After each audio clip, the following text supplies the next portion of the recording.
கம்பீராமாயணம் பலமுறை படித்தவர் தான். இந்த ஸ்லோகம்லாம் ஞாபகம் வச்சுன்னு சொல்கிறாரா, இந்த ஸ்லோகத்துக்கு தான் அவர் வியாக்கியானம் பண்ணாராங்கிறதுலாம் வேற. ஆனால் வால்மீகி அவரு சகிருதயமாக இருக்காரு. அவர் என்ன சொல்றார், அவர் பேசேஜை வச்சுட்டு இந்த ஸ்லோகத்துக்கு வியாக்கியானம் பண்ணலாம்.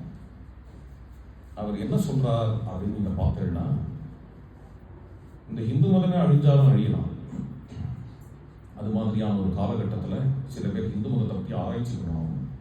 கிளம்பி எங்கேயாவது ஒரு ஓரமாவது இந்த இந்து மதம்ன்றது இருக்கா அப்படின்னு தேடிட்டு ஒரு குக்கிராமத்துக்கு போனால், கேள்விப்பட்டு இந்த குக்கிராமத்தில் தான் இந்து மதம் இருக்கு அப்படின்னு கேள்விப்பட்டு அந்த குக்கிராமத்துக்கு போனால் அங்கே இருக்கக்கூடிய ஒரு 4 இந்துக்கள் அவள் தான் இந்து மதத்தை ப்ராக்டிஸ் பண்ணுறவா அப்படின்னு தெரிஞ்சுட்டு இந்து மதங்கிற பேரில் அவள் என்ன ப்ராக்டிஸ் பண்ணுறா அப்படின்னு பார்க்கலாம்னு போனால் அந்த 4 பேரும் இந்து மதங்கிற பேரில் சீதையின் கதையை சொல்லிக் கொண்டிருப்பார்கள்.